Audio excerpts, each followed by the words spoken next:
Hey there guys, I just took a quick bathroom break. Okay, back to the video. I only know of one way to escape.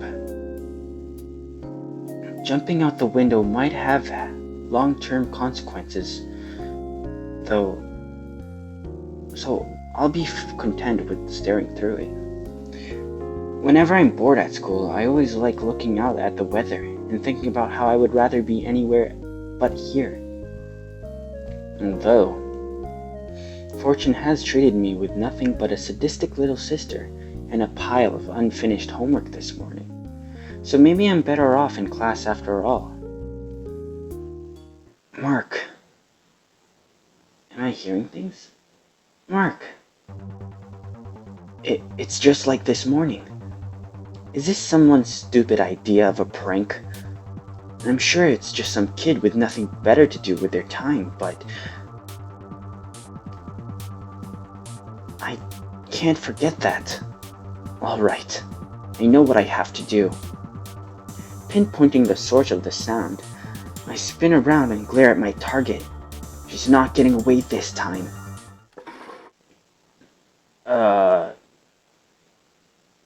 The class stares at me. Lucas turns around. I sit back down. Awkwardly. Jeez. This guy's so awkward. Okay. Lunch. Finally. No matter how many years pass. Yeah, that's a lot of years. 4 years to be exact. Nothing beats the taste of cold meat and freedom. It's quiet. Lucas sighs audibly, and I follow. I still don't get... Sorry. I can't read today. I still don't get how Rin can sacrifice her lunch break to study for a test when she hardly ever studies at home. It's far from the strange thing she's done. Point taken. So, how was that game I lent you? Oh, right. To be honest, I'm not really into those dating sim. Fourth wall, we're playing a dating sim right now. They're not dating sims if they don't have statistics. Whatever, doesn't matter. I'll check it out when I get time. Right now I'm busy with... I was about to say schoolwork, but that lie won't last a second. Stuff. Yeah, stuff. Mark, you do know what this means, don't you? I really think I can see the sunlight gleaming off of those glasses.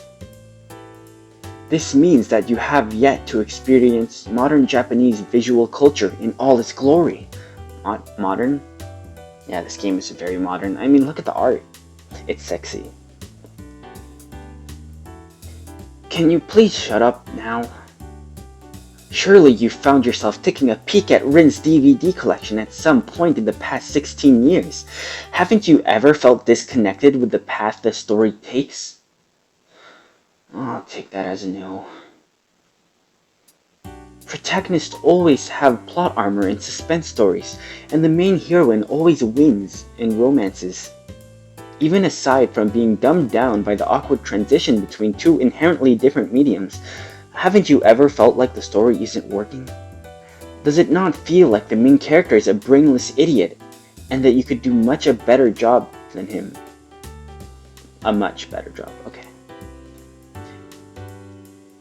Haven't you ever felt like giving that idiotic protag a punch in the face and telling him to choose the shy, innocent library girl over that deceitful One-chan, Kara, who can't go on a date without thinking about her little brother? This statement may contain a slight amount of bias. At any rate, there's only one solution to problems like these. You play the game. I sense an evil chuckle as he finishes, as if he wants to add, and soon you'll be just like me. Well, Like I said, I'll get to it eventually. Lucas kicks up his feet. It really is a good game, though. And the school uniforms kind of resemble ours, don't you think? As much as I hate to admit it, he's right. Our school is infamous for its elaborate uniforms that don't match its academic reputation. Elaborate? Bro, that's just a white t-shirt and blue tie. What's so elaborate about it? Anyways, I digress. That isn't going to make me play it any faster. Then I'll bother you every day until you do.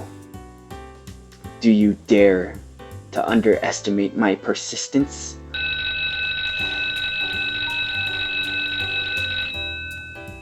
That's a long sound effect. The bell signals the end of lunch and we head to class. But we're in class. Okay, whatever. Away from each other, thankfully. I did it. It took a few years, but I did it. I made it back. And it won't be long before I talk to him again. Oh shit, that was probably the girl's voice. I just gave it a manly protagonist voice. A clock ticks in the background as a girl gazes pensively out the window. I'm getting nervous just thinking about it. Nervous and a little excited. It's been so long. What'll I do if he changed? This whole plan would be so pointless. I have to stay calm. I know what I'm doing, and I've just thought it all through. Just stick to this. I can't read. Just like 4 years ago. Actually, not 4 years ago. I mean, just like my last bathroom break. This definitely is not 4 years in the future from the last video. Just stick to the script. But I'm nervous. So nervous. Oh wow, that's really pretty. I like sunsets. I really do. I could live without long walks on the beach, but sunsets, they're special. Cliché doesn't have to make things less special. Not that it matters much. Storybook romances stay in the storybooks. It's just nice to catch a glimpse of stories sometimes, be it the MP3 shuffle gods granting divinely selected background music, or a perfect twilight after a day of rain. Thanks again for the help. Don't worry about it. It's not like I have anything better to do. I slide down from the windowsill, but my feet hesitate. So this guy was lying, like doing those edgy anime poses, like he's lying on the windowsill, like with his hand in his head and kicking his feet up. What a bitch. I don't like Mark.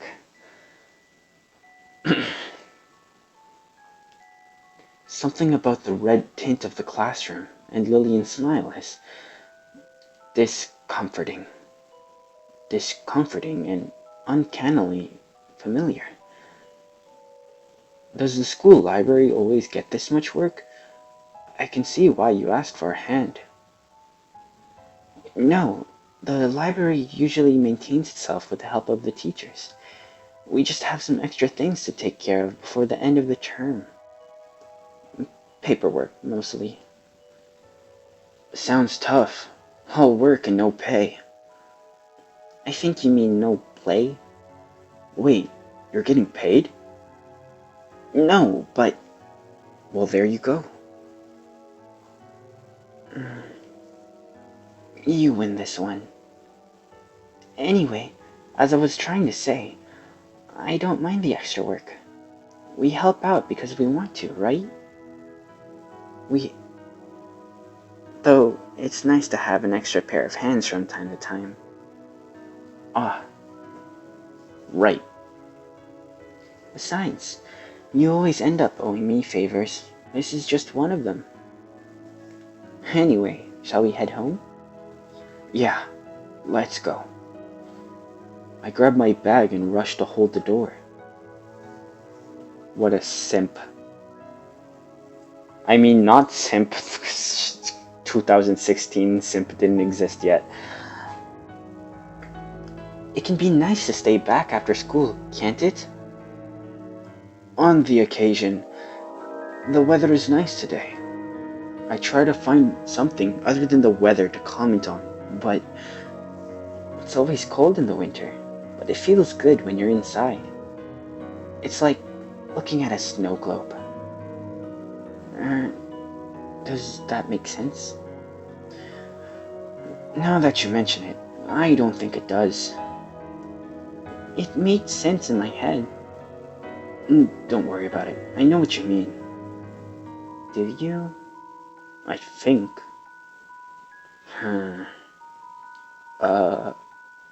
What? It couldn't have been that important, right? I suppose. Lillian smiles wryly about something and walks up ahead, frizzy hair lit by the sun. Hey. We walked alone for the next few minutes, and I tried to nonchalantly wave goodbye. I can't shake the feeling that something was off about her today.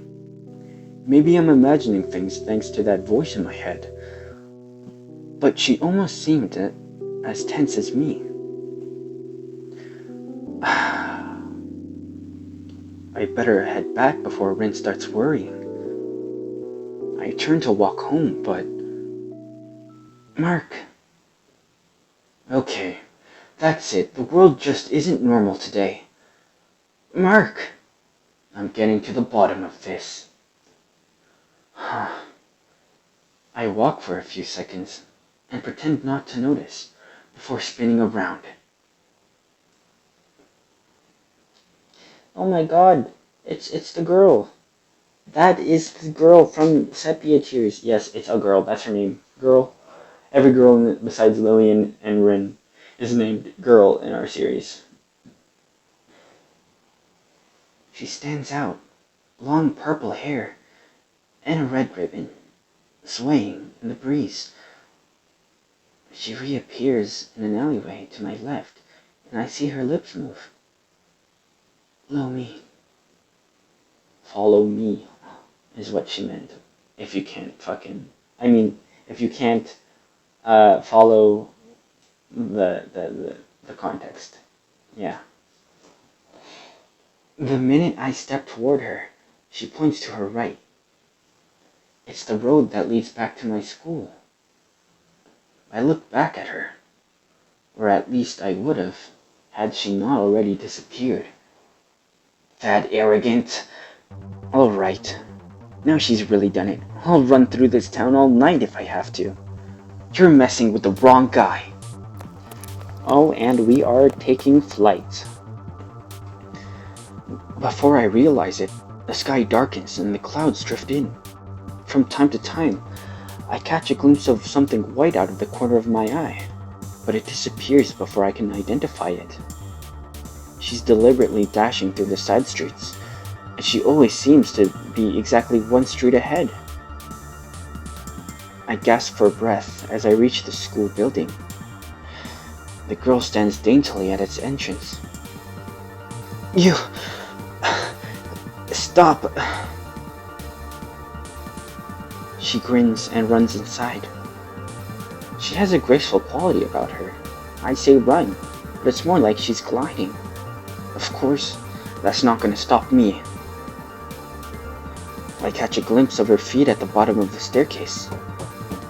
To the left hall. You're running out of places to run.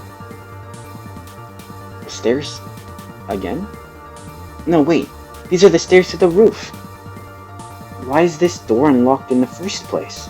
No matter. It's over now. We've got her cornered, boys. Let's go. Snow.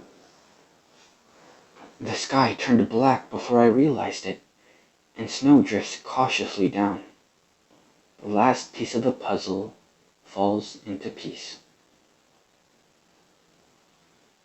The purple-haired girl, the snow, the black sky. I saw it all in my dream. She's my dream girl, if you know what I'm saying. You know, a lot of the piano songs in this sound like the start to a Final Fantasy fight or a Kingdom Hearts fight, but then like the single notes of piano sound like Danganronpa, if you know what I mean. The girl looks at me from the edge of the roof. Thank you for following me, Mark. Oh, how many things should I be yelling at her for right now? But I can't. My mind isn't functioning like it should. Scattered images form a time I'd rather forget flash through it. First of all, let me apologize for luring you out like this. It was the only way I could talk to you alone. She steps closer. Of all the things I want to say, only one line comes out. Who are you? Roxas. Don't worry yourself over minor details like that. You will remember me soon enough. Soon enough? What kind of vague hint is that? The past will fall into place eventually. It has a habit of doing that. She pauses and looks up at the sky. The snow collects on her hair. You might not remember me yet, but I remember you. I've been waiting to see you for a long, long time. She points her eyes at me, and I can't look away. Will you help me, Mark? Will you accompany me long enough for you to recover your memories? That's a strange request. My thoughts vanish. I nod unthinkingly. I will. But you owe me something first. Tell me your name. I feel her warmth before we even touch. She walks up to me, and she pauses an inch away, breath turning into mist. Myra. I hear her name, and her ribbon flutters before me. The memories taunt me. I've seen her, seen this, but a cold breeze strikes me as she steps back. I'll visit you someday soon. In the meantime, if you ever need me, come to this rooftop by yourself when the sky turns black. If you call out to me, I'll come to you. What are you? A vampire? Maybe. A ghost? She smiles faintly. I'll leave that up to you. Damn. The main heroine is a dead girl. One by one, her footsteps grow distant. Well then, goodbye, my... Her final words are lost as she steps off the edge of the roof. Wait, steps off the edge? What the... I dash to the edge of the roof as fast as I can and look down. But there's nothing. Not even a footprint on the freshly fallen snow. My head is spinning. I don't want to think. I don't want to... It's there. It's there, and it keeps coming back. I see her, and... What was it she called herself? The person I wish I never met? Is she here to haunt me? But then why do I feel so... The girl in the sunset watches me. Like a figure in a faded photograph. She watches me. Like a portrait. Like yourself in a house of mirrors. Watching. Always watching. She just won't blink.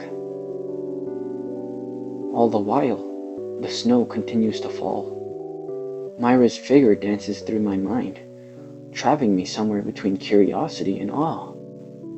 It's the beginning of winter. As the snow dusts the city streets, I can't help imagining that her footprints will turn up very soon.